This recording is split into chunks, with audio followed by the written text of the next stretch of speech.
اللہ اللہ کی اور رسول کی اطاعت کی تعریف کی گئی ہے۔ اور بعد نے اس کا سبب نزول حضرت ابو سفیان کی اس دھمکی کو بتلایا کہ آئندہ سال بدر صغرا میں ہمارا تمہارا مقابلہ ہوگا۔ ابو سفیان ابھی تک مسلمان نہیں ہوئے تھے، جس پہ مسلمانوں نے بھی اللہ اور رسول کی اطاعت کے جذبے کا مظاہرہ کرتے ہوئے جہاد میں بھرپور حصہ لینے کا عزم کیا تھا۔ آیت نمبر 173، وہ لوگ کے جب ان سے لوگوں نے کہا کہ کافروں کے تمہارے مقابلے پہ لشکر جمع کر لیے ہیں، تم ان سے خوف کھاؤ، تو اس بات نے انہیں ایمان میں اور بڑھا دیا اور کہنے لگے ہمیں اللہ کافی ہے۔ وقالو حسبنا اللہ ونعم الوکیل، حضرت ابراہیم علیہ السلام کی بھی دعا ہے۔ یہ آیت اس بات کی دلیل ہے کہ ایمان جلد قسم کی چیز نہیں، بلکہ اس میں کمی بیشی ہوتی رہتی ہے۔ اور حدیث میں آتا ہے کہ حضرت ابراہیم علیہ السلام کو جب آگ میں ڈالا گیا تھا تو آپ کی زبان پہ یہی الفاظ تھے، حسبنا اللہ، حسبنا اللہ و نعم الوکیل۔ آیت نمبر 174، نتیجہ یہ ہے کہ اللہ کی نعمت و فضل کے ساتھ یہ لوٹے، انہیں کوئی برائی نہ پہنچی، انہوں نے اللہ تعالیٰ کی رضامندی کی پیروی کی، اللہ بہت بڑے فضل والا ہے۔ یہ خبر دینے والے صرف شیطان ہی ہے جو اپنے دوستوں سے ڈراتا ہے، تم ان کافروں سے نہ ڈرو اور میرا خوف رکھو اگر تم مومن ہو۔ کفر میں آگے بڑھنے والے لوگ تجھے غمناک نہ کریں، یقین مانو یہ اللہ تعالیٰ کا کچھ نہ بگاڑ سکیں گے۔ اللہ تعالیٰ کا ارادہ ہے کہ ان کے لیے آخرت کا کوئی حصہ نہ کرے اور ان کے لیے بڑا عذاب ہے۔ کفر کو ایمان کے بدلے خریدنے والے ہرگز ہرگز ایمان والوں کو کوئی نقصان نہیں پہنچا سکتے اور ان کے لیے المناک عذاب ہے۔ کافر لوگ ہماری دی ہوئی مہلت کو اپنے حق میں بہتر نہ سمجھیں، یہ مہلت تو اس لیے کہ وہ گناہوں میں اور بڑھ جائیں، اور انہی کے لیے ذلیل کرنے والے عذاب ہیں۔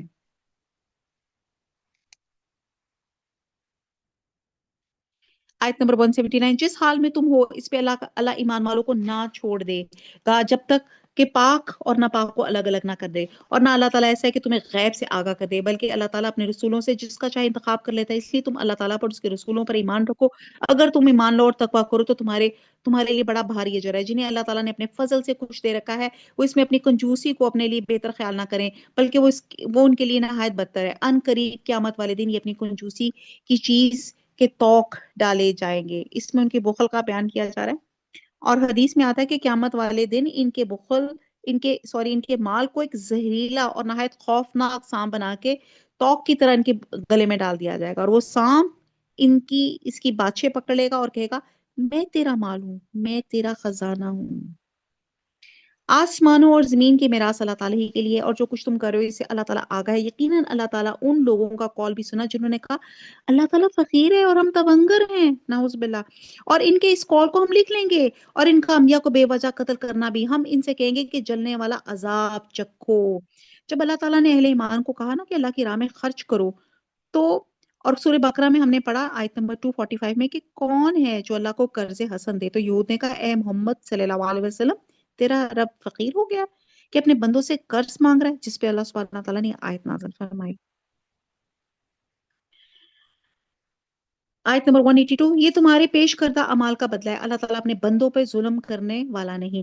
یہ وہ لوگ ہیں جنہوں نے کہا اللہ تعالیٰ نے ہمیں حکم دیا کہ کسی رسول کو نہ مانے جب تک وہ ہمارے پاس ایسی قربانی نہ لائے جسے آگ کھا جائے۔ آپ کہہ دیجیے اگر تم سچے ہو تو مجھ سے پہلے تمہارے پاس جو رسول اور معجزوں کے ساتھ یہ بھی لائے جسے تم کہہ رہے ہو، تو پھر تم نے انہیں کیوں مار ڈالا؟ پھر بھی اگر یہ لوگ آپ کو جھٹلائے تو آپ سے پہلے بھی بہت سے وہ رسول جھٹلائے گئے جو روشن دلیلیں، صحیفے اور منور کتاب لے کر آئے۔ ہر جان کو موت کا مزہ چکھنے ہر جان موت کا مزہ چکھنے والی ہے، اور قیامت کے دن تم اپنے بدلے پورے پورے دیے جاؤ گے۔ بس جو شخص آگ سے ہٹا لیا گیا اور جنت میں داخل کر دیا گیا، بے شک وہ کامیاب ہو گیا، اور دنیا کی زندگی تو صرف دھوکے کی جنس ہے۔ یہاں پہ بتایا گیا کہ موت سے کسی کو مفر نہیں ہے، نجات نہیں ہے۔ دوسرا یہ کہ دنیا میں جس نے اچھا کیا برا کیا اس کو پورا پورا بدلہ دیا جائے گا۔ تیسرا کامیابی کا معیار بتایا گیا کہ اصل کامیاب وہ ہے جس نے دنیا میں رکھ کے اپنے رب کو راضی کر لیا۔ اللہ ہم سے راضی ہو جائیں، اللہ ہم سے راضی ہو جائیں، اللہ ہم سے راضی ہو جائیں، جس کے نتیجے میں وہ جہنم سے دور اور جنت میں داخل ہو گیا۔ اور چوتھا یہ کہ دنیا کی زندگی سامان فریب ہے، اس سے دامن بچا کے نکل جائیں۔ وہ خوش نصیب اور جو اپنے جو بچ گیا، وہ خوش نصیب جو اس کے فریب میں پھنس گیا، وہ ناکام اور نامراد ہے۔